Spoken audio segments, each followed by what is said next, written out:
Kaalujuttude saates räägime avatult, ausalt ja tõenduspõhiselt, mis ülekaalu ja rasvumist tegelikult põhjustab ning kuidas selle keerulise haigusega toime tulla.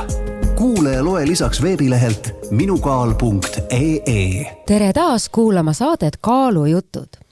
Paljud inimesed tunnevad, et peaks oma kehakaalu muutma, aga ei tea, kust alustada.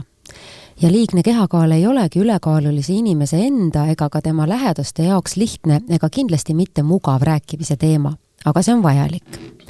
Tänases saates räägime, millised võiks olla kaalulangetuse teekonnale asumise esimesed sammud ja miks perearst on selle juures oluline partner. Räägime, mis hakkab toimuma, kui inimene pöördub arsti poole sooviga oma kehakaalu parandada. Uurime, kuidas kujuneb kaalulangetuse ja tervema eluviisi saavutamise plaan, millal kaasatakse teised spetsialistid ja millised võimalused on olemas meditsiiniliseks toeks. Räägime ka sellest, miks see teema võib olla tundlik nii patsiendile kui arstile ning kuidas hoida suhtluses usaldust ja austust. Stuudios on meil 2 külalist kõigepealt. Tere, doktor Diana Ingerainen. Tervist. Ja Diana on siis perearst, Järveotsa perearstikeskuse juht ja esmatasandi tervishoiu eestkõneleja. Tal on aastatepikkune kogemus krooniliste haiguste, sealhulgas rasvumise käsitlemisel. Ta teab, millised võimalused ja piirangud on esmatasandil, kui inimene tuleb murega, et kaal on paigast ära. Diana on ka Riigikogu liige, mis annab võimaluse vaadata tervishoiu teemasid mitmelt erinevalt tasandilt. Ja tere tulemast toiduajakirjanik Martin Hanson. Tervist. Ja Martin on siis varem ka rääkinud oma pikaajalisest heitlusest kehakaaluga. Niisiis ta teab hästi, kui keeruline on murda harjumusi, muuta mõtteviisi ja leida tasakaal, kus kaal, toit, elu hakkavad lõpuks omavahel toimima. Ja tänaseks on ta leidnud lahendused, mis päriselt töötavad ja millised need on, sellest kuuleme saate jooksul. Martin, kas sul on muidu meeles see hetk, kui sa nagu tundsid, et okei, et nüüd on seda kaalu juba nii palju, ma pean midagi tegema ja kas need esimesed sammud siis õnnestusid või mis siis edasi sai? Mingit sellist konkreetset ühte momenti ei olnud. Ma ei ole kunagi tundnud, et ma olen midagi on jäänud tegemata tänu sellele, et ma olen olnud raskem. No mu tippkaal oli umbes seal 170, aga ma mängisin sellel ajal tennist, käisin jõusaalis, jooksin, jalutasin koeraga ringi. Et ta oli ebamugav, ta segas mind, aga ma nagu ei lasknud tal kuidagi olla mingi mure. Aga eks ta mingil hetkel ikka saad aru, et teistmoodi on nagu lihtsam. Diana... Jalgratta tagumise ratta sõitsin katki ja mingid sellised asjad, et siis sa tahad nagu hakata mõtlema selle peale, pluss vanus. Diana, kui sa kuulad Martinit, siis tundub, et tal oli raudne tervis. Ja noortel inimestel ikka tavapäraselt ongi, et nii nagu Martin välja tõi, et see vanus, ütleme, et alguses keha ju kohaneb. Ja. See on uskumatu, kuidas loodus on andnud meile sükse kohanemise võime, aga mingil hetkel hakkab see tunda andma. No, põlved hakkavad tunda andma ja puusad ja siis on siuke lihtsalt ebamugav. No minule piisas 10 üle kilost, et mu põlved ja puusad protesteerima hakkasid ja mul läks ikkagi väga-väga pikka aega, et avastada, et mu põlved ei valutagi enam. No veel üks huvitav siukene nüanss on see, et kui sa ikkagi avastad, et juba järgmises hotellis oled sa voodi katki maganud, sellepärast, et sinna ei ole kõige parem kvaliteediga nii-öelda ase ostetud, et siis sa hakkad ka mõtlema selle peale, et midagi tuleks võib-olla ette võtta. Kuidas te lahendasite selle voodi olukorra seal hotellis? Ma täpselt ei mäleta, võib-olla ma nendega seal vestlesin, et kuidagi me saime selle lahendatud, aga see on sellised pisikesed detailid, mis ju tegelikult elu kuidagi ei sega. Ta ajavad lihtsalt närvi ja ega see ennast ei seosta ju sellega, et mina olen nüüd süüdi selles. See alguses ikka oli halb voodi, jah? Absoluutselt. Diana, kui inimene tuleb sinu juurde ja ütleb, et tal on kaaluga mure, et mis siis need esimesed asjad on, et mis see arst siis teeb perearstikeskuses? See on täitsa huvitav, et sedasi, et mul on kaaluga mure, pöörduvad tavaliselt need, kellel ei pruugi see mure üldse nii suur olla. Et see taju, kuidas inimene ennast tajub, see tihtipeale ei lähe selle objektiivse pildiga sugugi kokku. Ja kui mina nagu arstina näen, et me vaatame ikkagi numbreid, uuringu tulemusi, kaalu näitu, et siis ma nagu näen seda, aga kui inimene ise nagu seda ei tunneta, et see väga keeruline seda juttu alustada, aga jah, et sedasi, et tulevad arsti juurde, et tal on kaaluga mure, need, ja päriselt on mure, et seda juhtub harva. Kas sellisel juhul pigem on selline olukord, et inimene tuleb ja kurdab mingit terviseprobleemi ja siis te vaikselt jõuate selleni, et ehk on põhjuseks ka kaal? Jaa, et tüüpiline ongi jalavalu, liigestevalu, ei jaksa ja mis on, ma arvan isegi meil nagu tähelepanu saanud, on see une kvaliteet, et ei saa lihtsalt hapnikku kätte. Martin, kuidas sul unega oli? Ma ei saa, jah, need ongi huvitavad sellised markerid, mida ma täna nagu võib-olla rohkem panen tähele, aga toona ma tundsin, et see kõik on normaalne. Muidugi mul elukaaslane oli selles mõttes stööritud, kuna norskasin, sellepärast, et see tavaliselt, mis juhtub. Seal me leidsime lahenduse voodi näol, kus sai nii-öelda pea üles tõsta ja minu uni läks muidugi 10 korda paremaks. Ega see mu kaalu ei muutnud, aga siis lihtsalt nagu uni läks kohanesid oma selle kaalust tingitud probleemidega. Aga ma tahtsin seda eelmist teemat korraks kommenteerida, ongi see, et kui mina ei läinud oma perearsti juurde selle murega, et mul oleks kaaluasi. Aga kuna ma käisin seal regulaarsel kontrollil, ikka on mingisugused hädad, eks ju, siis iga kord me rääkisime kaalust. Ja siis lõpuks tegelikult, kui vahetus mu perearst, aga mitte, ühesõnaga vanemale kolleegile tuli noorem juurde, siis tema nagu vaatas ja ütles, et siin ei ole nagu midagi muud teha. Et võtame nagu preparaadid ette, sellepärast, et eks ta nägi ka nii-öelda siis minu haigusloost, et sellest on jutt olnud ja see ei ole tegelikult nagu kuskile viinud. Et ma mõtlen, et üks asi on see, et kaaluga hakatakse tegelema siis, kui tullakse mingisuguse hädaga, aga teistpidi võib-olla esimene jutt peaks olema kaal, millest tegelikult hädad algavad. Siin oli juttu nii-öelda nagu liigestest ja liikuvatest nii-öelda osadest, aga tegelikult meil on terve organism, mis kui nii-öelda saba annab nii-öelda jutumärkides, siis sealt ei anna väga nagu midagi enam teha. Kaalu teema on mõnes mõttes ju ka tundlik teema, et ühiskonnas ju kuidagi nagu, et räägitakse, et ei ole nagu viisakas rääkida teise inimese kaalust ja sellele tähelepanu pöörata kuni selleni välja, et isegi vanemad ei julge oma silmnähtavalt ülekaalulistele lastele nagu kaalu kohta mingisuguseid kommentaare teha. Ja ma mäletan, kui ma käisin töötervishoiu arsti juures näiteks, ma olen küllalt lühike ja ju ta mu kehamassiindeksi järgi vaatas, et et tegelikult võiks alla võtta. Aga kuidas ta seda mulle nagu ütles? Ma nägin, et tal oli sellega häda. Ja siis lõpuks ta nagu samal ajal, kui ta ise nagu seal arvutis midagi kirjutas, siis ta vaikselt nagu pobises, et veidike võiks seda kaalu ka vaadata. et kuidas nagu arstina on, et kas nagu peab kuidagi nagu valima või ootama seda õiget hetke, et inimesega sellest rääkida või sa pead kuidagi ennem õppima natuke tajuma seda inimest ja kui tundlik ta sellel teemal on? Sellest sõltub kõik, et kui sa valel ajal, vales kohas mingit teemat vale hääletooniga, et siis kaob see mõnus ravisuhe sealt ära, et loomulikult, kui inimene tuleb, ma ei tea, tal on vaja niidid välja võtta ja mina hakkan kaalust rääkima või et sa pead selle arstina nagu ära aru saama, et kas praegust on see õige hetk või siis, et mitte. Ja teine asi, et tõesti kõik inimesed on natuke erinevad ja kuidas neile läheneda. Mina olen õppinud, et näiteks mõnedele meestele tuleb hoopis läbi nende abikaasade nagu läheneda, et see on väga siuke loominguline ja siuke ettevaatlik töö, et sa jumala eest ei riku oma seda ravisuhet ära, et inimene tunneb, et kas teda solvati või et kui peolauas ju räägitakse südamehaigustest ja mis on nagu siuksed põlv vahetati ära aga seedetrakti ja kaalu ja sellistest haigustest ei ole kombeks. Ja kõik need hoiakud ja need taustad tulevad, kultuurilised taustad tulevad ju kabinetti kaasa.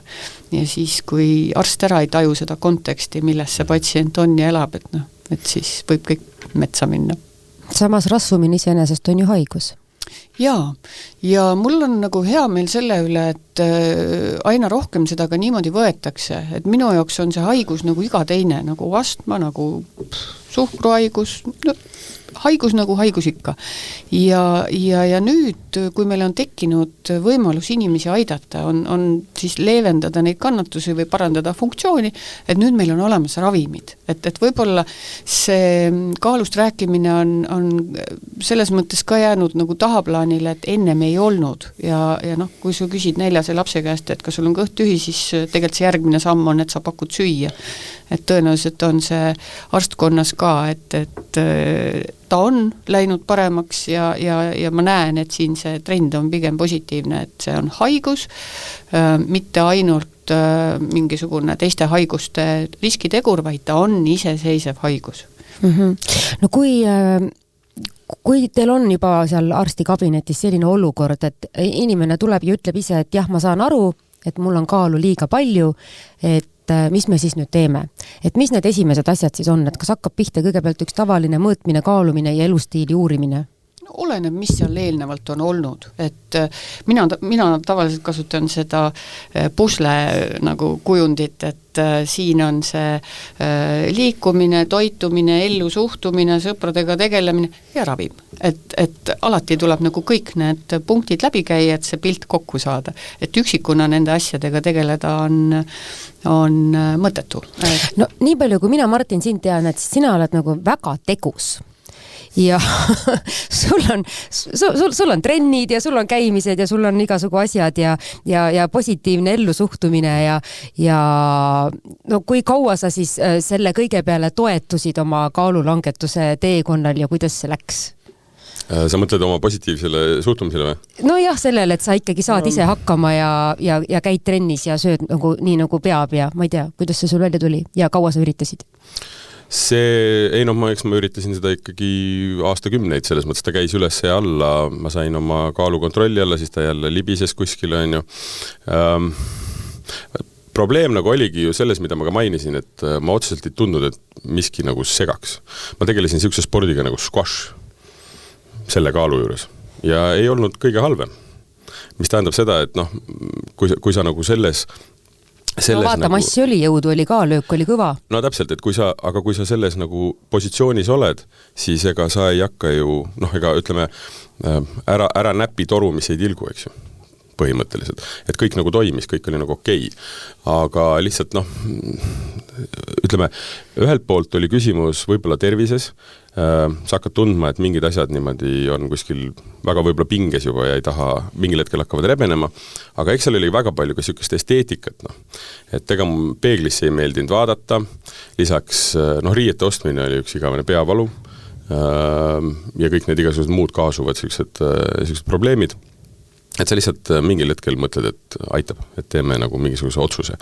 Aga ütleme, see tee selleni, et nii-öelda perearst mulle konkreetselt seda ravimit pakkus, oli tegelikult üsna selles mõttes komplitseeritud, kuna ma arvan, ma olen kõik dieedid maailmas läbi proovinud, ma olen üritanud igasuguseid paastusid, you name it, ma olen tõenäoliselt ära proovinud. Nendel on mingisugune mõju, aga kuhu ma nagu iga kord jõudsin, oli see, et kuskil keegi nagu võitleb mulle vastu. Ja see oli mina ise. Ja mitte see, et mina ei oleks tahtnud, aga minu organism tegelikult ei võtnud seda vastu, kuna tegemist on haigusega. See ei ole, sa ei suuda köha nagu enda küljest ära mõelda. Sa ei suuda peavalu nagu mediteerida ära. Meditsiiniline küsimus, seal tuleb lihtsalt keemiaga minna kallale. Ei ole mina aru saanud, ma ajan mingi pada. Ma hiljuti rääkisin ühe geeniuurijaga, kes ütles, et väga huvitav avastus oli neil, et eestlastel on üks selline iseloomulik geenikombinatsioon, et mingi osa eestlastest ei suuda nagu oma söögiisu eriti hästi kontrollida. Ta isegi naljatamisi ütles, et nad kutsuvad seda labradori geeniks. Ja. Et kas sinu puhul oli ka selline asi, et et sul see nagu keha ei andnud päris õiget signaali, et millal sul on kõht täis või et millal aitab nagu söömisest või et kuidas see reguleerimine? Ja see on see nali, et kas sa lõpetad söömise siis, kui sul kõht on täis? Ei. Sa sööd edasi. Et ta on nii vaimne, peamiselt on ta nii-öelda vaimne siis selline meelelahutus söömine. Ütleme niimoodi, et probleemiks on ka loomulikult see, et on hästi kompleksne selles mõttes süsteem, et kui me läheme, meil on vaja head und, meil on vaja liikumist, meil on vaja kvaliteetset toitu, sotsiaalsed suhted, eks ju, oleks nii-öelda tasakaalus, 4 jalaga taburit, eks ju, siis minul oli kindlasti toiduga selles mõttes see probleem, et ma kuidagi unustan söömise. Ja siis, kui ta meelde tuleb, siis on sul vaja nii-öelda kogu päeva kalorsus taastada, ehk et see on vaja ära süüa, ja millal see meelde tuleb, öösel, nii-öelda hilja õhtul on ju, Diana, kas see on nii, et kui inimene nagu väsimust kompenseerib söömisega, et siis see on kuidagi nagu eriti halb organismile? No ma arvan küll, et see on ka imelik, see inimkeha ei ole ju väga palju muutunud sealt aegade jooksul, et ikkagi on see kuldne reegel, et nii palju kui energiat peale tuleb, nii palju kui ära kulub ja kõik see, mis ei kulu, see talletatakse halvemateks aegadeks. Ja neid halvemaid aegu ei pruugi meil söögi osas sugugi tulla? Ei pruugi jah, et praegust on Eesti rahval on terviseriski tegur number 1 ongi siis see sama toitumine, et see on hämmastav. Aastasadu tegeles inimkond sellega, et kuidas mitte nälga surra ja nüüd siis viimased, ega see väga, väga kaua pole olnud vist 70-50 aastat, siis tegeleme sellega, et kuidas siis ülekaaluga võidelda. Kuidas sina, Diana, arstina hindad seda, et kas inimene on nagu ise piisavalt teinud? Et kui palju peab inimene ise tegema, enne kui arst üldse hakkab nagu seda, ma ei tea, mingit ravimit või meditsiinituge nagu pakkuma? Kas enne on need ka veel need toitumisnõustajad ja kõik muud asjad? Ei, ma ei oskagi niipidi vaadata. Et pigem on see, et kas on tahe selle probleemiga tegeleda ja need kaalualandamise ravimid, ta on mõnes mõttes nagu ütleme, targa inimese ravim, seal peab jälgima palju asju, et kuidas sa ikkagi koos selle ravimiga toitud vedeliku tarbid, et üks on see, et inimene ei tunneta nagu seda nälga, teine asi on, ta ei tunneta jänu. Ja mul on olnud ka nüüd juba praktikas neid juhtumeid, kus siis näiteks tekib pöörane kõhukinnisus, et ta ei jälgi, et soolestik saaks ikkagi tööd ja kiudaineid ja see asi võib lõppeda meil kurvasti, et selles suhtes ma alati käin need punktid läbi. Ja kui ma näen, et inimene ei ole valmis, nagu töötab, kirjuta ravim välja ja lähme eluga edasi. Okei, ma kirjutan, aga siis ma ikkagi proovin ära rääkida, et mis need punased lipud või need hoiatused on. Inimesed kuulavad ka? Nii ja et enamasti kuulavad, et enamasti meil on ju ravisuhe väga, väga hea, aga on ka neid üksikuid siis tüsistunud asju.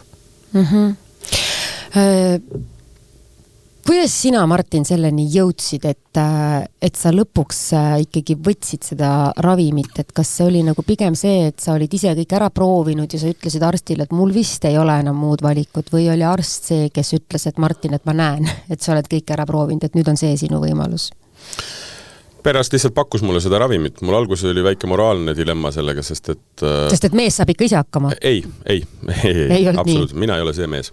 Mina ei ole uhke ega egoistlik, ma olen pigem nagu koostööldis. Minu dilemma oli pigem selles, et ma ei tahtnud võtta ära ravimit siis diabeetikutelt. Kuigi need esimesed see oli see periood, eks ole. Tabletiravimittega ei olnud see probleem, aga näiteks süstiga oli mul alguses see väga tugev, et meil oli nii-öelda puudus sellest ja et mina saan oma eluga hakkama, aga siin on nagu hullema hädaga inimesi. Aga see otsus oli selles mõttes hetkega, ma ei ole kunagi selle vastu olnud, sest et ma nii-öelda lugenud ja ikkagi nagu teadususku inimesena ma saan aru, kus koha peal on nii-öelda sugestioon või enese niisugune sisestus sellega võimalik midagi saavutada ja kus on lihtsalt vaja keemiat, kus on vaja lihtsalt nagu Noh, mõjutada konkreetselt inimese hormoone, keha tegema seda, mida ta peaks tegema. Ja vaata, siin korraks oli juttu sellest, et kui palju inimene ise peab nagu ära tegema. Selles on nagu kaks aspekti. Üks pool on see, et loomulikult mina vaatan seda ravimit kui karku, selles mõttes, et ta on vahend ja mingil hetkel ma loodan, et see vahend nagu kaob minu elust ära.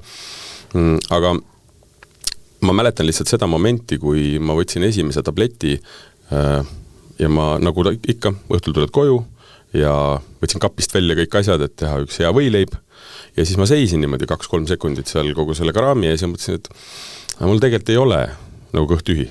Pakkisin need asjad kokku, panin külmkappi tagasi ja siis tardusin seisma, sest ma ei olnud võimeline aru saama, mis just juhtus. See pole kunagi varem sellist kogemust olnud. Hiialgi varem olnud. Mis tähendab seda, et see andis mulle ühelt poolt see 2-3 sekundit seda rahu ja vabadust otsustada, just otsustada, et mida ma tunnen, et motoorika lihtsalt ei sõitnud üle nagu kehalistest vajadustest. Ja see oli nagu võib-olla siuke kõige olulisem nagu heureka moment, sellepärast et ma tajusin, et ükskõik mis otsused, ma nüüd vastu võtan, need on minu otsused. Ärge saage valesti aru, kõikidest nendest tablettidest, süstidest on võimalik üle süüa niimoodi, et seda nägu, see ei ole mitte mingi küsimus. Ma olen kui sa väga tahad. Ja ma olen seda kuulnud ka nendelt inimestelt, kes on näiteks teinud selle maovähendusoperatsiooni, et kui sa ikka tahad oma organismi trikitada, siis jäätis läheb ikka alla, vedelšokolaad läheb ikka alla, kondenspiima sa võid ikka võtta. Minu jaoks oli oluline see, et ta andis mulle võime ise otsustada, mis ma teen. Ja see oli nagu väga-väga oluline. Ja mul ei ole olnud neid olukordi, kus, ja võib-olla see on ka see, et ja ma arvan, me jõuame kohe sinna, et kuidas neid ravimeid tegelikult õigesti tarvitada, et mul ei ole hädasid olnud. Ma lugesin ka kõik need nii-öelda probleemid kokku, mis võivad tekkida ja siis ma istusin ja mõtlesin ja ootasin, millal nad tulevad. Aga nad ei tulnud. Ja õnneks neid ju ülemäära palju neid kõrvaltoimeid ei ole. No ongi kõhukinnisused, siis on... See sõltub juba, et kuidas sa käitud, aga ma tahtsin tagasi tulla selle juurde, et ei pea proovima kõik dieedid maailmas läbi ja ennast väga palju piinama, et see ravi alustamine, et see ei sõltu küll sellest, et kas on proovitud või ei ole proovitud. See pigem sõltub sellest, kui mastaapne see ülekaal ja rasvumine on. Arstid vaatavad ikkagi seda hetkeseisu, seda haigust, mis siin on, kaardistavad enda jaoks ära need koos patsiendiga loomulikult, et mina olen see partnerlussuhte pooldaja, et üldiselt arstkond on väga konservatiivne, et kõigepealt tuleb see Rooma paavst läheb tükk maad ja siis on arstid, et hästi siuksed nad ei võta uuendusi väga lihtsalt vastu, ja sellel on ka oma põhjus, et näiteks väga paljud ravimid, mis on turul olnud 10 aastat, alles siis selgub, kui need hakatakse väga mastaapselt kasutama, et mis seal olla võib. Ja võib-olla see on siuke natuke nagu kaitsmise lugu. Aga nüüd, kui mina olen neid ravimeid oma praktikas kasutanud, mis ta teeb siis, ega mitte väga palju, 6-7 aastat, et mulle tundub, et ma olen ära näinud need kõrvaltoimed selle ajaga, et mis võib juhtuda. Ja ma olen näinud ka õnnestumisi enamasti, tõesti, ma ütleks 80-20 võib-olla, ja siis nagu, et mida see tegelikult tähendab tervise mõttes, et kuidas inimene ikkagi väga paljud just mehed ärkavad elule, et teevad neid asju, mida nad ennem ei teinud ja seda ei tasu ka karta, et kui ütleme, et on saavutatud see eesmärk kaalunäit, et siis ta hakkab tõusma, et et peab uuesti ravima. Siis kui on probleem, siis tuleb ravi peale panna ja ta ei ole tõesti siuke ravim, millest oleks nüüd väga palju muret. Ja mul ongi patsiente, kes saavutavad selle oma eesmärkväärtuse, siis elavad täiesti rahulikku elu ja mingi hetk hakkab neil jälle see kaal tõusma. Et me oleme rääkinud just noorukite rasvumise osas, et mulle tundub, et ma tunnen need patsiendid ära, kellel see geen on, me ei kasuta tavapraktikas selle määramist ja mõõtmist, aga need on ikkagi perekondlikult, sa juba näed, et see murekoht on ja nüüd arutatakse väga palju, et missugusest east võiks neid ravimeid kasutada. Mina isiklikult arvan, et tegelikult 12+ oleks see täiesti õige aeg, et siis tal ei teki veel harjumust jätta neid asju ära, mida näiteks kaalu tõttu ei saa teha.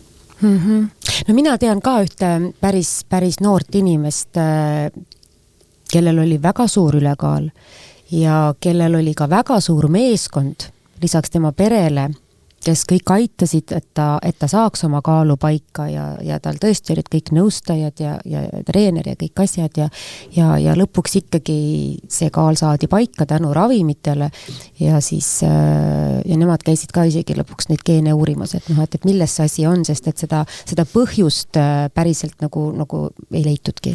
No tegelikult see loodus on natuke meie vastu ka, et nüüd on teadlased leidnud, et ikkagi sool, suhkur ja rasv on need, mis meid teevad rõõmsaks ja nüüd, kui oli just isadepäev, siis minu perekond ka kogunes ja mida minu mehed tahtsid, hiinakat, et oleks ikkagi ja kui seda teha niimoodi harva ja mõnuga, et miks mitte.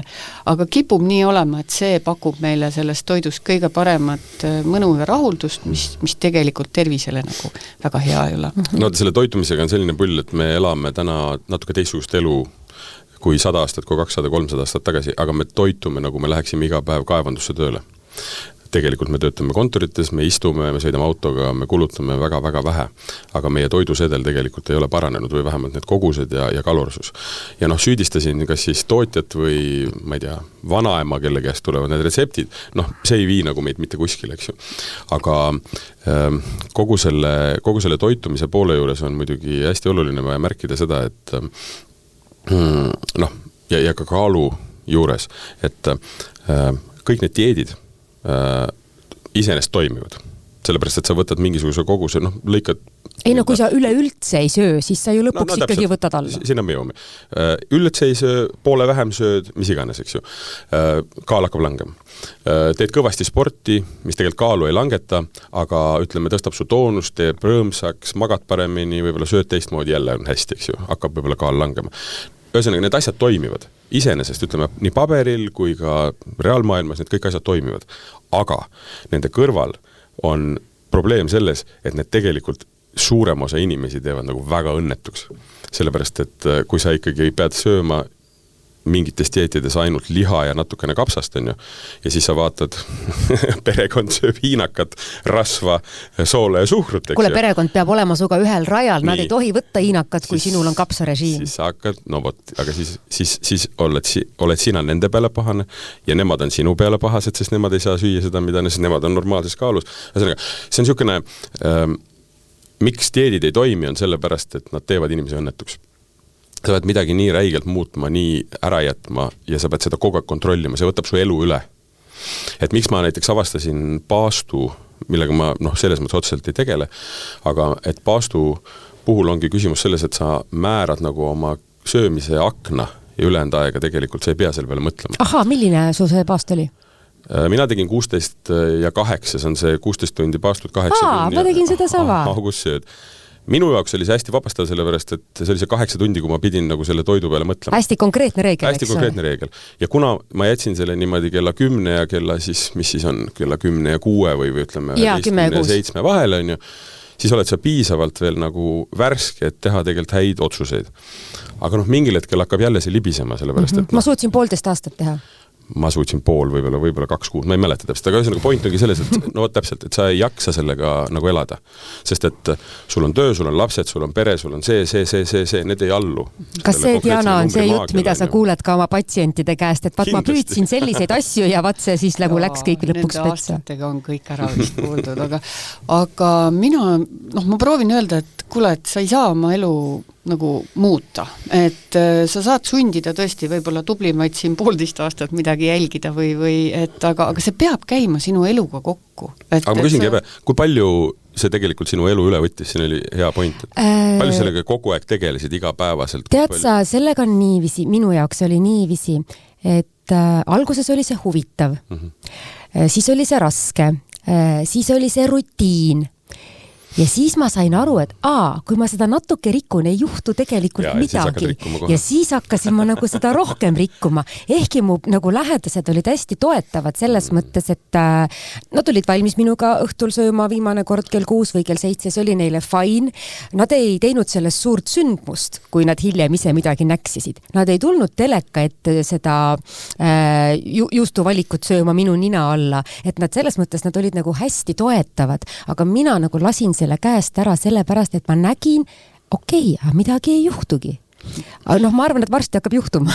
Mulle tundub, et see kõige ideaalsem asi on see, kui sa ise tõesti tahad seda teha, et mul on näiteks see hommikune 2 kilomeetrine ring, et kui see on tegemata, see on nagu midagi puudu. Jaa, minul oli õhtune ring koeraga ja tead, ma hakkasingi ära vajuma sellest rütmist siis, kui koer jäi vanaks ja ei jaksa enam käia ja ma ei saanud nagu sellest üksi käimisest enam seda emotsiooni ja ma asendasin selle söömisega. No vot, et see teine asi selle söömisega ongi, kui me lihtsalt räägime ka, et mina palun tavaliselt inimestel mõõta, et mida nad ikkagi söövad, tavaliselt ütlevad mulle, et nad ei söö mitte midagi, aga siis selgub, et ikkagi midagi söövad ja kui vaatad selle kaloraažile otsa, et ja mida saaks asendada. Jumala eest mitte ära jätta, vaid et millega asendada ja mis ikkagi inimesele meeldib. Et see, et mina seal arstina ütlen, et kapsas sööma, see ei lähe ta igapäeva eluga kokku, inimene isegi kuulab ma ära vaguralt. Siis kui ma olin noor arst, siis ma olin kindlasti siuke nagu kõvema sõnaga või et nii, nüüd tuleb see 5000 sammu päevas teha ja nüüd lähete, teete seda ja toda ja nüüd ikka uurid, et mis sulle meeldiks ja mis on varem meeldinud. Et inimene tahaks seda muutust teha. Tekitad selles ajus selle seose selle mälestusega, mis oli hea ja mis, et inimene teeb oma valikud alati ise.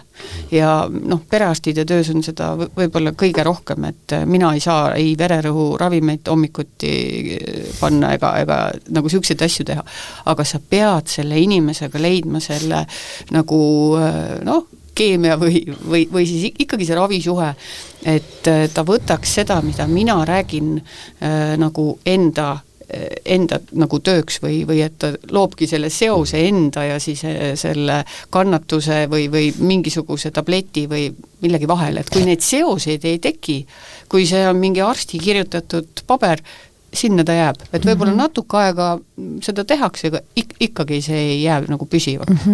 Minu siukses korralikus ülekaalus mees sai neid signaale, et tuleb asjaga tegelema hakata nagu mitmelt poolt. Aga ta ei hakanud sellega tegelema enne, kui neid oli tõesti juba kriitiliselt palju. Et talle oli öelnud perearst seda, et kuuled kaal ja vererõhk ja kolesterool ja siis tal juhtuski, et tal lõhkes üks veresoon ja siis ta vaatas, et kuidas mina liikusin ja kuidas sellel oli tulemus ja lõpuks see viis selleni, et ta ka sööb nüüd teistmoodi, liigub rohkem kui mina, ausalt öeldes ma tunnen, et see on nagu, kuidas nii on ju, miks ma nii vilets olen, aga ma arvan, et seda signaali või tuge peakski tulema nagu võib-olla igast suunast, et inimesele see üldse nagu kohale jõuaks. Ma ei tea, Martin, kust sulle need signaalid tulid? Eks mulle ikka öeldi... Jah, kes julges öelda? Ema mulle muidugi ütles, kogu aeg ütles. Temal oli väga hea väljend, mida ma kasutan siiamaani, on see, et see oli söömise kohta, et endal ei ole vaja hammastega hauda kaevata. Ja see oli pigem öise söömise kohta. Aga ma tahtsin tegelikult võib-olla korraks jõuda selle juurde, et üks asi on see, et mida ütlevad need lähedased inimesed või ka arstid ütlevad. Aga mul on tunne, et me peaksime väga selgelt tegelikult üleüldse mõtestama selle kaalu teema, kuna see on ülimalt personaalne. Ja mis ma selle all mõtlen on see, et meil on üks marker, mille järgi tegelikult kaalu või normaalkaalu mõõdetakse ja see on kehamassi-indeks, mis minu silmis on tegelikult täiesti iganenud ja ma ei ütle, et teda ei peaks üldse olema, aga teda ei tohi selliseks jumalaks pidada. Ta on loodud sõjaväes, kus oli vaja lihtsalt mingit väga lihtsat numbrit, kuidas mehi reastada. Pikkus, kaal, seal mingisugune suhe ja see andis mingisuguse tulemuse. Täna on olukord selline, et mina olen 1,90, ma teen üsna palju jõutrenni, lihasmass on kõrge, ma ei hakka mitte iialgi mahtuma sellesse numbrisse, kus mulle ei öelda, et ma ei ole ülekaaluline. Ma ei hakka lihtsalt sinna, sellepärast, et see tähendab seda, et ma pean oma oma nii-öelda lihasmassi alla viima, mis on põhi nagu agregaator kogu sellele liikumisele, mida ma teen, on ju. Ma ei taha seda. Eks seda vist ikka räägitakse ka inimestele, tuletatakse meelde, et sportlaste puhul see ei kehti näiteks. Aga point ongi nagu selles, et me peamegi rääkima seda, et mis on iga inimese normaalkaal. See tähendabki seda, et see ei ole kaalunumber. See on, et sul on kolesterool korras, see numbrid on olemas, on ju, et me mõõdame, ma ei tea, veesisaldust kehas, et sa jood piisavalt palju, kõik need asjad, et sa oled terve ja toimiv organism, eks ju. Ja siis ei ole oluline, nii oluline, kas sa oled 100 või 110 kilo. Loomulikult on seal vahe, aga see ei ole nii suur vahe, et sa selle 10 kilo allavõtmiseks peaksid nüüd nii enda kui oma pereelu nagu murelikuks või ütleme nagu õnnetuks tegema. No eks ta sõltub tervise näitajatest, eks ole? Tegelikult meie vaatame muidugi kehamassiindeksit ja paneme seda kirja, see on üks väheseid asju, mis meil on ära standarditud ja jookseb ilusti kokku, aga arstid vaatavad üldiselt inimest ikkagi kogu selles tema olemuses, et sa näed, kuidas on toonus, me mõõdame aina rohkem kehakoostist. Just. Suurepärane asi, ma olen seda mitu korda teinud, see ütleb õudselt palju. Ja vaatame siis tõesti neid laborinäitajaid ja kuidas inimene ennast tunneb enda kehas, et kuidas sa sellele asjale lähened. Aga sellega ma olen nagu väga nõus ja ausalt öeldes ma olen natukene mures, et meie võib-olla see ühiskondlik suhtumine sellesse teemasse on vilets ja ka see tervishoiusektor ülemäära nagu asjaga ei tegele. Et kohe-kohe lähevad need kaaluravimid õnneks odavamaks, tulevad geneerilised preparaadid ja mulle tundub, et me ei ole valmis neid kasutama. Et tegelikult on sama jama olnud, et kui mina olin noor arst, siis tohtis kolesterooli alandajaid kirjutada ainult kardioloog.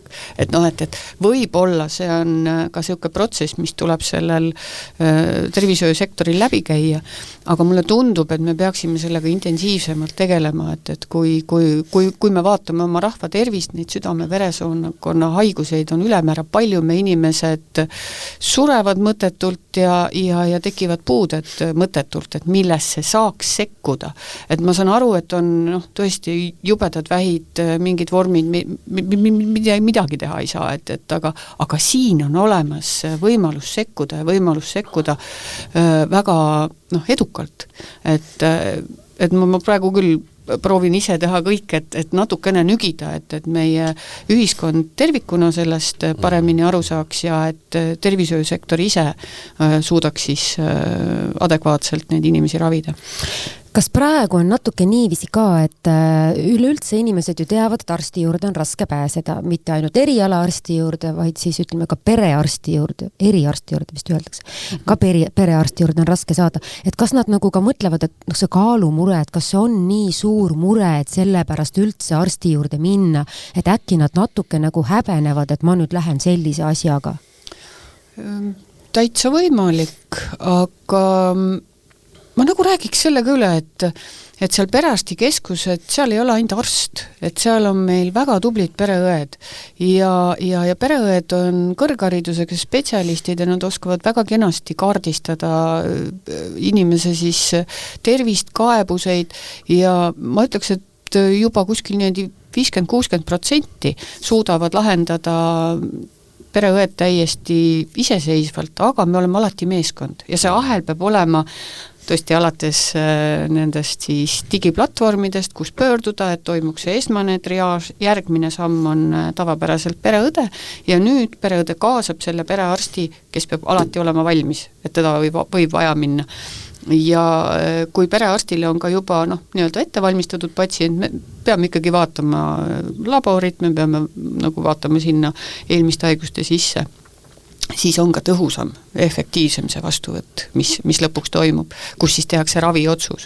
Aga jällegi selle ravi nagu jälgimine, et see läheb tagasi nagu pereõele, et kas siis toimib, kas siis ei toimi, kuidas käib see süsteemne kaalumine, et sa pead saama tagasisidet, et mind natuke häirib ka see, et kirjutatakse mingi ravim välja, aga pärast ei vaadata, et mis siis juhtus. Et kas siis oli abi või ei olnud, et kõige hullem näide on see osteoporoosi ravim, mis on väga-väga kallis, me veel, maksumaksja tasub sellest väga suure osa, ta on soodustusega ravim ja lõppkokkuvõttes tuleb välja, et inimese sisse ta ei jõua ja neid reiekaelamurdusid on ikkagi ülemäära palju. Et nagu kogu seda ahelat peab nagu koos vaatama ja see inimese pöördumise moment on hästi oluline, siin on tõesti see terviseteadlikkus. Üks poliitik ütles mulle, et helista läbi oma nimistu. Mitu inimest, kas sa tead, mitu inimest sul nimistus on? 1967.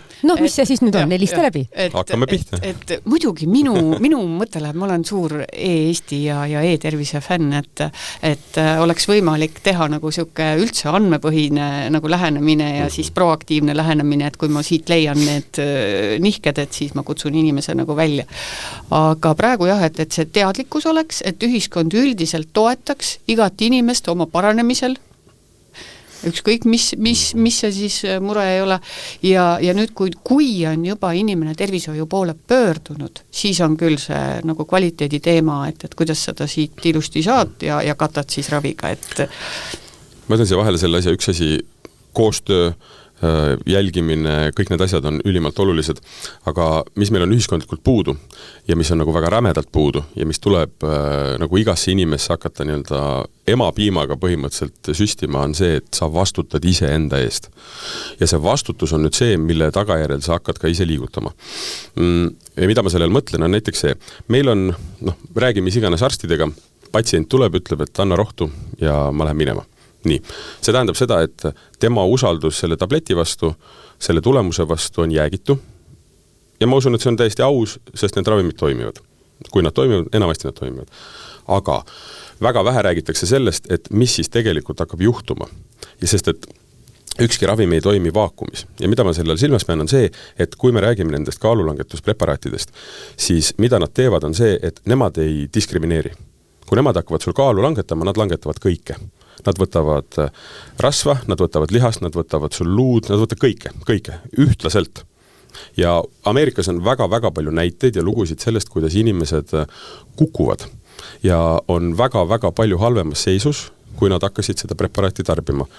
Ja mis see põhjus on see, et kui sa oled 250 kilone ja sa kukutad oma kaalu 50 kilo, räägime 60 kilo, siis ta on võtnud absoluutselt igalt poolt ja sinu lihaskonda ei ole.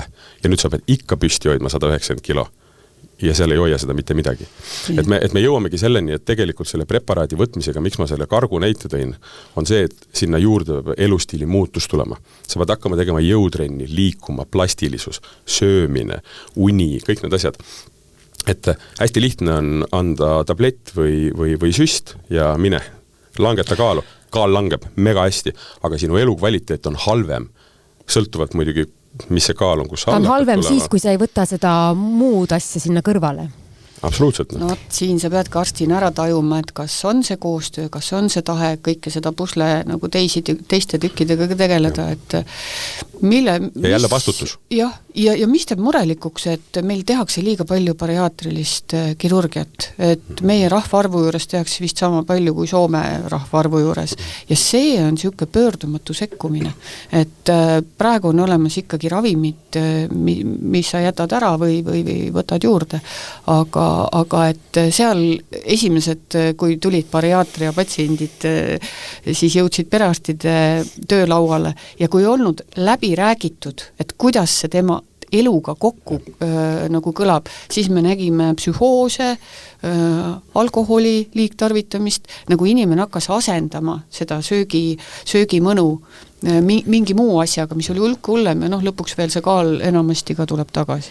Kas siis ikkagi olenemata sellest, et on see meetod siis ravimid või siis on ta bariaatriline, et ikkagi see kogu muu elustiil ja sinu, ütleme, perearsti ja sinu lähedaste toetus on lõpuks see, ja sinu enda tahe, mis määravad, et kui edukas sa nagu sellel teekonnal oled?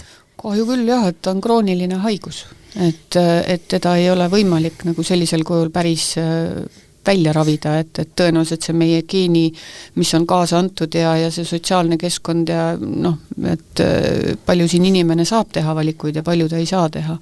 Aga see on teekond. No bariaatrilise puhul on muidugi see küsimus, et enne ei hakata ju seda lõikust ette võtma, kui sa oled näidanud elustiili muutust.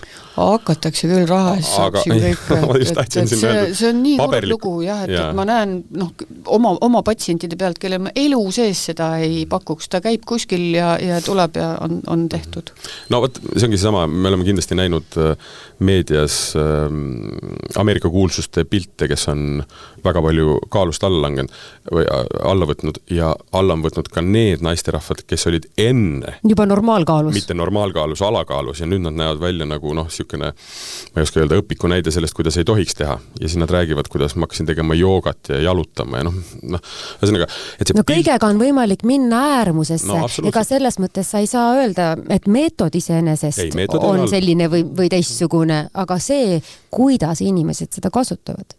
Küsimus selles, meil on tegelikult Eestis pidevalt kasvav ülekaal ja rasvumine ja eriti noorte poiste puhul, kes peaksid tegelikult olema need, kes kannavad seda ühiskonda edasi, kaitsevad. Samamoodi naisterahvaste puhul, kes tüdrukute puhul, kes tegelikult peaksid nii-öelda otseses mõttes seda rahvaarvu kasvatama, eks ju, et see ei saa kuskile heasse asja viia, kui me ei tegele sellega. Aga ravim ainsana ei ole see lahendus, et see peab olema suur, laiem, holistiline lähenemine, kuidas me liigume, toitume. Millegipärast esimene mõte on see, et hakkan sporti tegema, siis kaal langeb. Ei. Sport on viimane asi, mis kaalu langetab, ta pigem tõstab selle pärast, et sa hakkad sööma pärast seda. Mida ta teeb, ta tõstab toonust, ta teeb tuju heaks, ta on vaimsele tervisele meeletult hea. Ütleme, sul on vaimselt lihtsam oma kaalu kontrollida, kui sul on hea olla. Ei, konkreetselt leitud ju õnne molekul, mis tekib ja mida lastakse vereringesse, kui lihas pingutab. Ja selle mõte ongi see, et mis kuramuse põhjuselt tahtis eelajal oli mees joostab mammuti järgi 3 päeva. Kui see kogu aeg nii vastik, see ongi vastik. Aga kui sa pingutad, siis tundus, et tegelikult on päris kihvt. Jookseme edasi. On praegu isiklikult hästi huvitav vaadata, poeg läks siis ajateenijaks suvel ja see esimene kogunemine, mis neil oli ja siis, kui nad juba sõduri vannet andsid, kuidas on rüht ilus ja aga mis siin salata, kui ta saab linnaloa, nad lähevad esimesena ikkagi Hessi. Et siis käivad ära ja siis läheb jälle elu edasi, et tõenäoliselt need teadlikud inimesed, kes kogu aeg, neid on väga vähe. Ja kellele on ikkagi loodus andnud sellise ainevahetuse ja sellise geenikomplekti, et siis arstidena, meie ei hakka siin heietama, et see oli sellest või too oli sellest, et siis peab ikkagi teda objektiivselt ravima, praegust on ravimid olemas ja minu arust tuleks neid kasutada. Kui te alustate, Diana, näiteks ühe patsiendiga tema sellist teekonda normaalkaalu poole, siis kuidas see nende, inimene tahab ju teada ometi, et millal see siis juhtub või et millal ma siis saan selle normaalkaalu, et millal on siis normaalne tulemust oodata? Mehed tahavad kohe, et hästi kärsitud, aga minu arvates tavaliselt on niimoodi, et me kõigepealt määrame selle ravi siis ära, lepime kokku, mis seal siis teha ja siis on järgmine visiit on 3-4 nädala pärast ja siis on me proovime aru saada siis patsient, arst, et kuidas ta ennast tunneb selle ravimiga, siis ei ole veel kaalunäit üldse nii oluline, et kas talle see ravim sobib, mis ta on leidnud, et mis on nagu valesti. Muideks, kui arstid räägivad ette, ükskõik mis ravimi puhul, et mis võib olla kõrvaltoimes, inimene talub neid kõrvaltoimed hulka paremini. Et aga kui ei ole nagu hoiatatud ja see tuleb äkki sinu ellu, et siis on muidugi mure suurem. Et alguses jah, me üldse ei oota ja tegelikult 1 kilo kuus kaotada on väga tubli, et see ei ole siuke kiire, et mina isegi kardan siukseid kiireid muutusi, et kui midagi juhtub väga kiiresti, et kas see on püsiv. Et siukses hästi rahulikus tempos. Üks asi, see on hea, et selle aja määrus tuli sisse. Mehed on väga kannatamatud, mis tähendab seda, et eile oli vaja.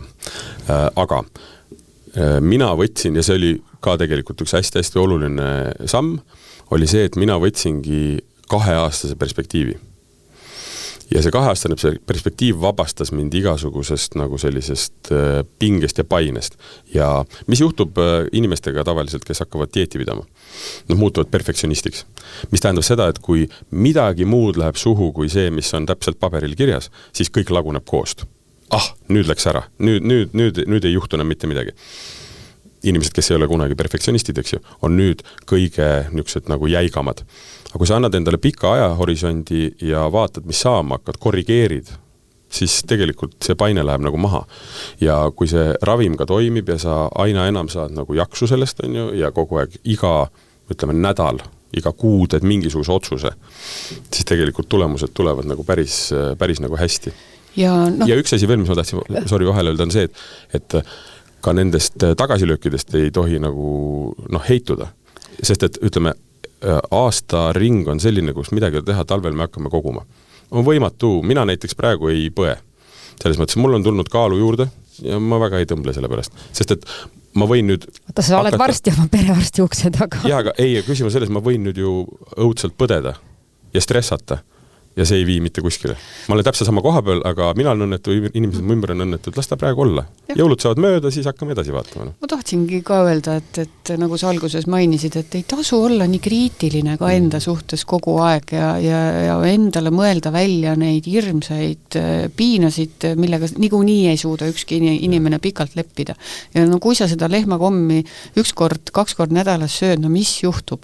Aga ma nagu näen hästi palju, see on nüüd küll ilma ravimita, et inimesed piinavad ennast ja siis kukuvad hoopis auku. Et seda need nagu vaja. Need muutuste kõverad muutuvad hästi suureks siis, ja see on vist päris kurnav organismile. No muidugi, ja närvid lähevad läbi, nagu inimesed ikka ütlevad. Martin, kas sul on kunagi kõht ka tühi või et kas sa näljatundega oled nagu tuttav? Podcast pilti ei näita, aga kui näitaks... Sul on praegu kõht tühi? Ei, siis näitaks, et mul ei ole kõht tühi. Selles mõttes. Ei ole, jah. Ei, nii küll öelda ei saa, et mul oleks kõht tühi. Ma söön täiesti normaalselt seda, mida ma tahan. Küsimus on lihtsalt kogustes, küsimus on aegades. Ma üritan ikkagi väga korralikult mitte pärast 9 süüa. Enamasti see ei toimi, aga vähemalt siis ma lükkan seal tund aega edasi ja pärast 10 ma ei söö, on ju. Et küsimus ei olegi niivõrd selles konkreetses toidus. Ja loomulikult ma üritan suhkrut võimalikult vähe süüa, võimalikult palju õhtuti mitte puuvilju, mingid konkreetsed reeglid, rohkem proteiini, mõnusalt kiudaineid, et kõik toimiks. Aga see ei ole nagu stress. Aga mulle tundub, et võib-olla mõned asjad tasub ka enda jaoks nagu lihtsamaks mõelda, et magu tahab puhkust ja tõesti, et saaks jälle niimoodi tasakaalu ja korda, ja mis, ma ei tea, sa anna mulle nõu, ma tavaliselt naiste puhul toimub see paremini, et ma palun kirjutada valgele paberile, et mida ma tahan teha ja mida ma pean tegema. Ja siis, kui on näha, et seal pean raja peal, et ta on esiteks nii palju pikem ja seal on nagu võetud endale siukseid kohustusi, et siis sa mõtled, mis ajal sa siis elad, et kui sa kogu aeg midagi pead. Et kõik need asjad peavad, nagu kui me tahame mingit muutust saada, siis ikkagi kõikides asjades korraga see muutus. Ja selle toidumisega on veel see pull, et üks, mis on hästi lihtne asi, mina üritan ennast viia nüüd, ma olen mitte võib-olla muudes asjades, aga ühes asjas olen väga suur Steve Jobsi fänn, on see, et tal olid ainult 1 riided. Ja ma tegelikult tahaks, ma seda ei tee, aga ma olen näinud, et sul on rohkem riidid. Ja, aga ma väga tahaks, et ma ostaks 10 seda särki, 10 seda pusa, 10 seda püks, et ma ei peaks hommikul mitte kunagi mõtlema selle peale, mida ma selga pean panema. Ja me lähme nagu toiduga umbes samasse kohta. Hommikusöök on alati see sama asi. Leia omale see nagu tervislik ja mõistlik ja ehita üles sellistele asjadele, et sa ei pea mõtlema ja stressama ja kogu aeg, nagu kuidagi, see ei ole nii suur elu osa sul. Sa lased ta lihtsalt olla nagu siukene argivärk. Et sa ei pööra liiga palju tähelepanu oma söömisel, aga Diana, saate lõpetuseks, mis sinu tunne on, et mida me saaksime kuidagi oma suhtumises ülekaalulisuses muuta või et mida me peaksime muutma, mis aitaks inimestel võib-olla selle tervema kaalu poole paremini liikuda? Sõbralik olema endaga, enda kehaga, enda lähedastega, et et kui me saaksime nagu kogu selle ühiskonna natukene tolereerivamaks ja ma arvan, et siis hakkavad siuksed liikumised ja toitumised ja kõik see sinna juurde tulema. Aitäh! Ma tean ühe asja, see oli hea point, et mõttetuid kohustusi võtame endale. Elu tuleb lustiga võtta. Ja kui sa võtad elu lustiga ja minimalistina unustad mingisugused asjad ära, siis tegelikult jääb sul nagu õhku ka tegeleda iseendaga ja perega ja kui sul on emotsionaalselt hea olla, siis kõik ülejäänu tuleb kaasa. No ma loodan, et see nii on inimeste puhul üha rohkem. Aitäh teile tänast meie saatesse tulemast, doktor Diana Ingerainen. Aitäh! Ja aitäh, Martin, et sa oma kogemust jagasid. Hea kuulaja, Kaalujuttude saade on selleks korraks läbi. Kohtume peagi taas. Kaalujuttude saates räägime avatult, ausalt ja tõenduspõhiselt, mis ülekaalu ja rasvumist tegelikult põhjustab ning kuidas selle keerulise haigusega toime tulla. Kuule ja loe lisaks veebilehelt minukaal.ee.